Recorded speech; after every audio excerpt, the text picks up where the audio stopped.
नमस्कार छात्रों, मैं गिरिराज मंगल आज आपके समक्ष एक नए वीडियो के साथ में हाजिर हूँ, जिसमें आज अपन अध्ययन करेंगे क्षेत्रमिति के बारे में। क्षेत्रमिति में जो है 2D और 3D। 2D आकृतियाँ कौन सी होती है जिसमें दो विमाएँ होती है, अर्थात लंबाई और चौड़ाई, जिनका क्षेत्रफल निकाला जा सकता है। दूसरे नंबर की होती है 3D आकृतियाँ, जिसमें अपन आयतन याद करते हैं, जिसमें लंबाई होती है, चौड़ाई होती है और ऊंचाई होती है। तो इन दोनों प्रकार की आकृतियों के बारे में आज अपन अध्ययन करने वाले हैं, किंतु इसके पहले आप इस वीडियो को अंत तक पूरा देखेंगे और हमारे इस चैनल को सब्सक्राइब करेंगे, ताकि आने वाली वीडियो आपको समय समय पर मिल सके। इसका थोड़ा सा ध्यान रखेंगे। तो हम बात करते हैं क्षेत्रमिति की, जिसमें क्षेत्रमिति में पहले अपन 2D की बात करें। 2D आकृतियाँ 2D आकृतियाँ कौन सी होती हैं, ध्यान करेंगे। मैंने आपको अभी बताया कि 2D आकृतियाँ वे आकृतियाँ होती है जिनका जो एक तरह से समतलीय आकृतियाँ होती है। समतलीय आकृतियाँ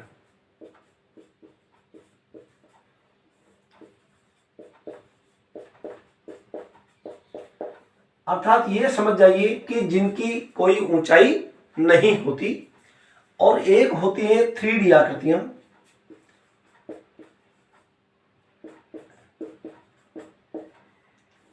ये होती है एक तरह से ठोस आकृतियां।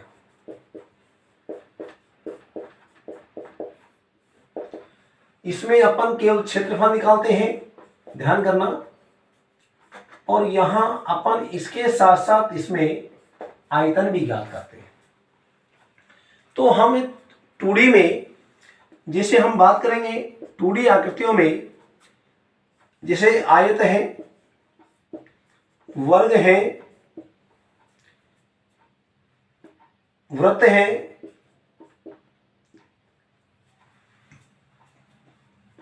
आयत, वर्ग, वृत्त, समांतर चतुर्भुजी, समचतुर्भुजी, समलंब चतुर्भुजी, ये सब क्या है? ये 2D आकृतियां, जिनका कि अपन क्षेत्रफल याद करते हैं। हम आयत की बात करें, पहले तो आयत की आकृति से आप वाकिफ हो जाएं। ये आयत है जिसमें एक तो लंबाई होती है और एक चौड़ाई होती है, ध्यान करना। तो हम आयत का यदि क्षेत्रफल निकालें तो क्या होगा, देखिए यहां हो जाएगा आयत का क्षेत्रफल बराबर क्या होगा, लंबाई गुणा चौड़ाई। किंतु इसके परिमाप की बात करें, परिमाप, तो क्या हो जाएगा? परिमाप का अर्थ क्या है? हम एक कोने से, इसका नामकरण अपन दे सकते हैं CD, एक कोने से चलकर भुजाओं के सहारे चलते हुए उसी बिंदु पर आ जाए तो ये परिमाप हुआ। अर्थात अपन को परिमाप पे चलने के लिए लंबाई, चौड़ाई, फिर लंबाई चलना पड़ेगा और फिर चौड़ाई चलना पड़ेगा। यानी अपन को 2 लंबाई चलनी पड़ेगी और 2 ही अपन को चौड़ाई चलनी पड़ेगी। तो इसलिए 2 को कॉमन लेकर के 2 गुणा लंबाई प्लस चौड़ाई, ये आयत का क्या हो जाएगा, परिमाप हो जाएगा। इसी प्रकार से हम वर्ग की बात करें, वर्ग का क्षेत्रफल, वर्ग में क्या होता है? वर्ग में लंबाई और चौड़ाई अलग अलग नहीं होती, दोनों समान होती है। तो ध्यान करें, ये जैसे वर्ग है, इसमें केवल भुजा से ही अपन के नाम से ही अपन इनको जानते हैं, क्योंकि लंबाई और चौड़ाई इसमें अलग अलग होती नहीं है। तो प्रत्येक भुजा की लंबाई को अपन भुजा ही मानते हैं। तो देखिए यहां भुजा, फिर ये भी भुजा, यानी एक भुजा की आपको नाप देगा, वही चारों भुजाओं की नाप में काम करेगी। तो इसलिए लंबाई गुणा चौड़ाई न करके अपन भुजा इंटू भुजा करते हैं, तो यहाँ वर्ग का क्षेत्रफल क्या हो जाता है, भुजा स्क्वायर हो जाता है। यहां वर्ग के परिमाप की बात करें, वर्ग का परिमाप, तो वर्ग का परिमाप में क्या हो जाएगा, जैसे अपन ने यहां देखा कि दो लंबाई चले दो चौड़ाई चले, किंतु यहां अपन भुजा भुजा भुजा और भुजा यानी 4 भुजाओं पर चलेंगे, तो अपन भुजा को 4 बार जोड़े, उसकी बजाय अपन क्या करेंगे, भुजा को 4 से गुणा कर देंगे, तो ये क्या हो जाएगा, एक तरह से वर्ग का परिमाप हो जाएगा। इसके बाद में हम समतलीय आकृतियों की और की भी कई प्रकार की समतलीय आकृतियां होती हैं, जैसे वृत्त भी होता है, ये भी एक समतलीय आकृति है। वृत्त का क्षेत्रफल, वृत्त से आप सब वाकिफ हैं, देखिए ये संपूर्ण जो घेरा नजर आपको आ रहा है, ये क्या है, वृत्त है। इसमें एक त्रिज्या होती है। अब त्रिज्या क्या होती है, वृत्त के केंद्र से परिधि की दूरी जो होती है वो त्रिज्या होती है। केंद्र क्या होता है, केंद्र वह बिंदु होता है जिससे वृत्त के प्रत्येक बिंदु की दूरी समान होती है और वह दूरी वृत्त की त्रिज्या कहलाती है। तो इसका क्षेत्रफल होता है पाई आर स्क्वायर।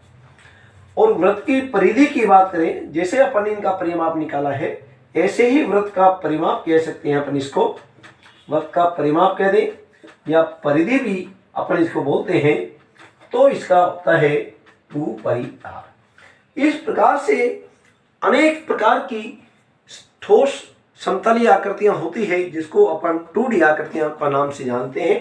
अब अपन चर्चा करते हैं थोड़ा सा 3D आकृतियों के बारे में। तो 3D, इसको स्क्रीनशॉट आप ले लीजिए।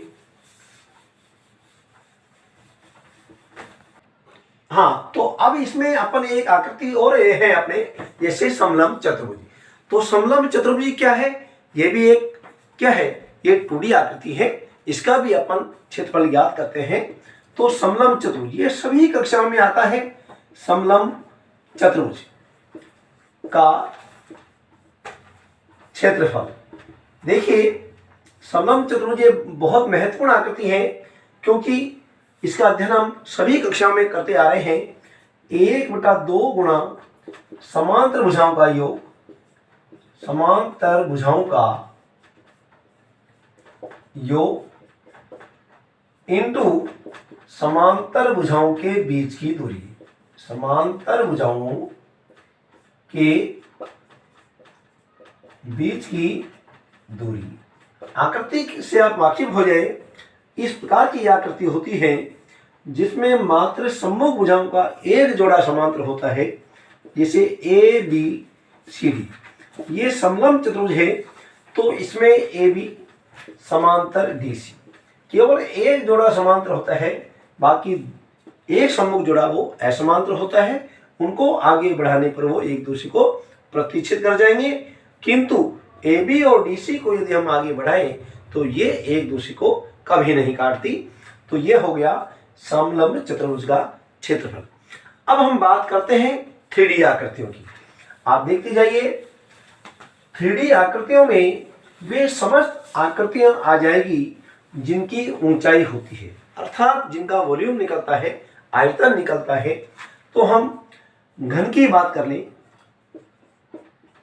घन का पृष्ठीय क्षेत्रफल। तो घन का पृष्ठीय क्षेत्रफल की बात करें, पहले तो घन की आकृति हमारे दिमाग में होनी चाहिए। जिससे मान लीजिए एक अपने लकड़ी का ऐसा गुट्टा दिया जिसकी लंबाई, चौड़ाई और ऊंचाई तीनों बिल्कुल समान हो, तो उसको हम क्या नाम देंगे, घन नाम देंगे, जिसमें लंबाई, चौड़ाई और ऊंचाई तीनों क्या हो, समान हो। तो जब ऐसी कंडीशन होगी तो प्रत्येक फलक क्या होगा, वर्गाकार होगा। और प्रत्येक फलक वर्गाकार जब होगा तो प्रत्येक फलक का क्षेत्रफल क्या होगा, भुजा स्क्वायर होगा। और घन हो या घनाभ हो, कितने फलक होते हैं, 6 फलक होते हैं। तो घन का पृष्ठीय क्षेत्रफल क्या हो जाएगा, एक तरह से 6 भुजा स्क्वायर हो जाएगा। मैंने आपको बताया अभी कि एक फलक का क्षेत्रफल भुजा स्क्वायर होगा, 6 फलक होते हैं तो 6 भुजा स्क्वायर उसका संपूर्ण पृष्ठीय क्षेत्रफल हो जाएगा। और घन के आयतन की बात करें, घन का आयतन, तो ये क्या हो जाएगा, देखो आयतन का सूत्र है, जहां आधार का फलक तल और ऊपर का जो शीर्ष का फलक है यदि इक्वल है, समान है, तो इसका सूत्र बन जाता है आधार का क्षेत्रफल इंटू ऊंचाई से, आधार का क्षेत्रफल इंटू ऊंचाई से बनता है। तो आधार का क्षेत्रफल क्या होगा, भुजा स्क्वायर होगा, ऊंचाई भी इसकी भुजा का काम करती है, तो इसलिए इसका जो सूत्र बनता है वो बन जाएगा भुजा के घात 3। इस प्रकार से घन का जो आयतन होगा वो भुजा के घात 3। इसी प्रकार से हम घनाभ की बात करें, घनाभ का पृष्ठीय क्षेत्रफल। घनाभ की आकृति कैसी होती है, कपड़ा रखने का बक्सा होता है, अपना ज्योमेट्री बॉक्स होता है, रबर होता है, आपका शॉर्पनर होती है, ज्योमेट्री बॉक्स होता है, ये पीपा होता है, ये सब क्या है, ये घनाभ की आकृति है। अधिकांश अपने जो कमरे होते हैं वो भी घनाभ की आकृति के होते हैं। एक तरह से ये समझ लीजिए कि जिसमें लंबाई, चौड़ाई और ऊंचाई तीनों समान नहीं हो तो वह ठोस आकृति क्या कहलाएगी, घनाभ कहलाएगी। तो घनाभ में फलक तो वही होंगे किंतु होंगे 3 प्रकार के। जैसे मान लीजिए बक्सा है, ऊपर नीचे का फलक समान होगा, दोनों साइड के समान क्षेत्रफल के होंगे, दूसरी साइड के समान होंगे। तो अपन क्या करेंगे, 2 से गुणा करके 3 प्रकार के फलकों का क्षेत्रफल जोड़ देंगे। एक फलक का लंबाई गुणा चौड़ाई, दूसरे फलक का हो जाएगा चौड़ाई गुणा ऊंचाई, और तीसरे प्रकार का फलक हो जाएगा ऊंचाई गुणा लंबाई। ये 3 प्रकार के फलकों के क्षेत्रफल को जोड़ करके 2 से गुणा हमने क्यों कर दिया, क्योंकि आमने सामने के फलक समान क्षेत्रफल के होते हैं, तो ये 6 फलकों का क्षेत्रफल हो जाएगा। तो घनाभ के आयतन की भी बात कर रहे अपन, घनाभ का आयतन। अब घनाभ के आयतन में भी बात वही आएगी, आधार का क्षेत्रफल इंटू ऊंचाई। आधार का क्षेत्रफल इंटू यदि अपन ऊंचाई करेंगे, अब देखिए आप जो भी घनाभकार आकृति होगी तो उसका आधार कैसा होगा, उसका आधार होगा आयताकार, तो उसका क्षेत्रफल होगा लंबाई गुणा चौड़ाई हो जाएगा, और लंबाई गुणा चौड़ाई हो जाएगा, ऊंचाई से उसको गुणा कर दीजिए, तो ये हो जाएगा एक तरह से क्या, घनाभ का आयतन। इसके बाद में अपन ने पढ़ा भी घन, घनाभ। इसके बाद में अपन एक ठोस आकृति लेते हैं, जैसे गोला। हम गोले की बात करते हैं।